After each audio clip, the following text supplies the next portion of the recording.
France, le parti de l'opposant Ousmane Sonko. Bonsoir et merci d'être avec nous. Bonsoir. Vous attendiez-vous à ce retournement de situation de la part du président sénégalais?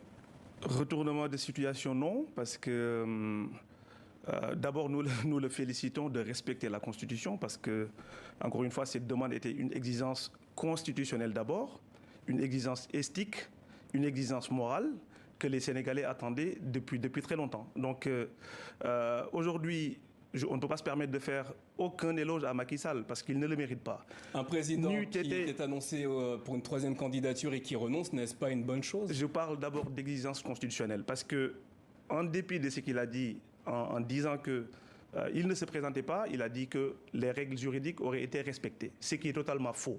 Parce qu'on a une constitution qui est claire depuis 2001, qui limite les mandats à 2.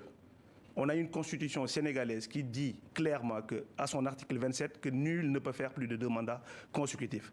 Donc cette question-là, encore une fois, elle est réglée. Et encore une fois, cette première victoire revient aux Sénégalais qui en ont fait d'abord une exigence et mettre la pression à ce que Macky Sall puisse renoncer à cette candidature au risque de mettre ce pays-là dans un chaos. Donc les mots du président ce soir ne trouvent aucune grâce à vos yeux? Non, le discours est creux, c'est du déjà-vu, c'est du réchauffé. Les Sénégalais attendaient juste qu'ils disent oui ou non, même si on pense que ça aurait dû être fait depuis très longtemps, sachant qu'encore une fois, une exigence qui est constitutionnelle, telle que notre Constitution l'a dit et répété en son article 27, et lui-même qui a fait voter un référendum en 2016 pour clore définitivement cette discussion sur les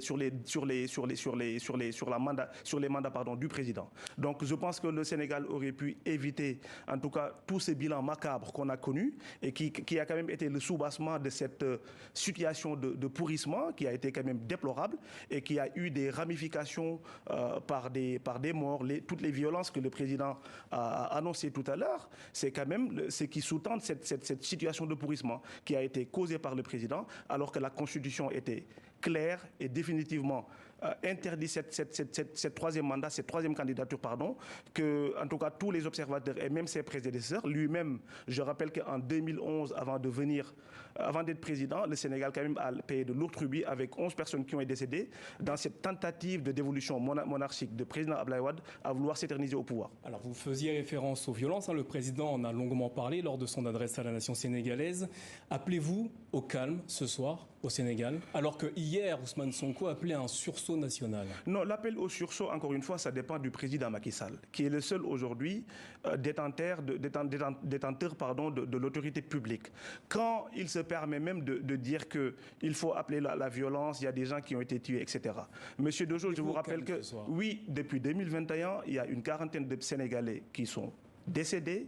On a vu au Sénégal, encore une fois, des personnes, des miliciens armés opérer aux côtés des forces de défense et de sécurité. Et jusqu'ici, 2 ans et demi après... pour l'instant qu'il aux côtés des forces de sécurité. Si, justement, il y a une enquête. Le président l'a dit ce soir, une enquête est en cours. Une enquête est en cours depuis mars 2021. Ça, je pense que c'est une farce parce que le président, encore une fois, s'ils avaient une volonté d'élucider ces personnes-là qui sont tuées, encore une fois, il a été documenté avec des preuves tangibles que des personnes ont reçu des balles réelles. Et encore une fois, le dictat des personnes qui ont opéré à côté des forces de défense et de sécurité. Si l'État du Sénégal voudrait faire la lumière là-dessus, je pense que les Sénégalais seraient élucidés depuis très longtemps. Alors Macky Sall vient donc d'annoncer qu'il ne sera pas candidat pour une candidature, notamment en février 2024. Qu'est-ce que compte faire le PASTEF dans la mesure où Ousmane Sonko, pour le moment, demeure inéligible? Tout à l'heure, Ousmane Sonko est encore éligible. Aujourd'hui, au moment où je vous parle, il n'y a rien qui empêche à Ousmane Sonko d'être candidat. Il est éligible et il est électeur. Il est condamné à 2 ans de prison ferme pour corruption de la jeunesse depuis le début du mois. Il est condamné depuis 2 mois, encore une fois, pour des faits pour lesquels il n'a pas été poursuivi. Et dès lors qu'on part du principe, encore une fois, que ce délit-là, encore une fois, est nul et non avenu, dans la mesure où Ousmane Sonko a été inculpé pour des faits de viol et menaces de mort pour lesquels il a été acquitté. Donc l'État ne peut pas user de stratagème, encore une fois, dans une seule volonté de pouvoir l'écarter, d'intenter des procès bidons avec un verdict qui n'a pas de sens. Comment comptez-vous faire avec cette condamnation? Mais là, aujourd'hui, juridiquement, on a la possibilité de pouvoir faire appel à cette condamnation. Dès lors qu'on part du principe, encore une fois, que cette condamnation elle est nulle et non avenue parce que... Vous avez fait appel, vous allez faire appel? Ça, l'aspect juridique, je ne peux pas m'avancer là-dessus dans la mesure où il y a des avocats aujourd'hui qui gèrent cette affaire-là.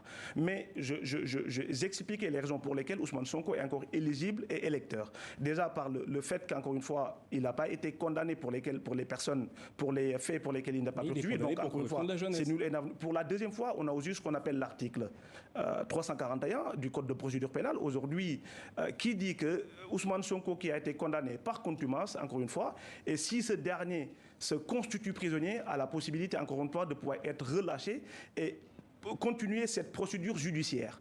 Donc aujourd'hui, si Macky Sall s'entête à vouloir continuer dans cette tentative, encore une fois, de liquider Ousmane Sonko, parce que étant vous dites le seul... mais c'est la justice qui a condamné Non, Ousmane la justice sénégalaise, elle est instrumentalisée, parce qu'encore une fois... C'est ce que vous ne cessez de dire, mais vous n'apportez aucune preuve. Bah si, on apporte des preuves, parce qu'aujourd'hui... Qui instrumentalise la justice? Vous avez des noms à nous donner ce soir? Non, des noms de juges, de procureurs? Non, déjà, le ministre de la Justice, c'est lui qui est le chef, en tout cas, qui est censé garantir cette justice impartiale et indépendante. Et des exemples, il y en a à foison. Déjà, on ne peut pas se permettre, encore une fois, pour revenir sur le cas d'Ousmane Sonko, pour un cas de viol dont encore une fois, le médecin gynécologue qui établit sur le fait qu'il n'y a même pas eu de conjonction sexuelle et que le procureur puisse inscrire... On ne va pas revenir sur toute l'affaire. On ne revient pas sur l'affaire, mais je vous parle de manière vraiment factuelle. Je parle de manière factuelle, dans la mesure où on inscrit, encore une fois, des choses qui sont fausses en vouloir inculper une personne, une personne qui n'est pas coupable, c'est quand même monter des choses à charge contre son opposant le plus farouche dans le but de pouvoir l'écarter au pouvoir. Et ça, le peuple sénégalais ne l'acceptera pas. Ça sera ma dernière question. Lors du dialogue national, les participants se sont dit favorables à une modification du code électoral afin de rendre éligibles Karim Wade et Khalifa Sall. Êtes-vous favorable à cette mesure? Encore un stratagème. Encore une fois, ce dialogue-là, pour nous, c'est pas sincère. Ce dialogue-là, c'est une farce. Parce qu'on ne peut pas se permettre, encore une fois, dans un pays, de vouloir écarter Ousmane Sonko, qui draine la quasi-totalité de la jeunesse sénégalaise, et de pouvoir user de stratagèmes pour dialoguer dans le seul but de l'écarter. Et ça, encore une fois, cette tentative d'isolement que Macky Sall, encore une fois, et les gens qui l'entourent veulent faire, le peuple sénégalais ne l'acceptera pas. Alioune Sall, merci d'avoir réagi ce soir à l'annonce du président sénégalais Macky Sall, qui a annoncé ce soir lors d'une adresse à la nation qu'il ne sera pas candidat à la présidentielle de 2024. Bien évidemment, nous reviendrons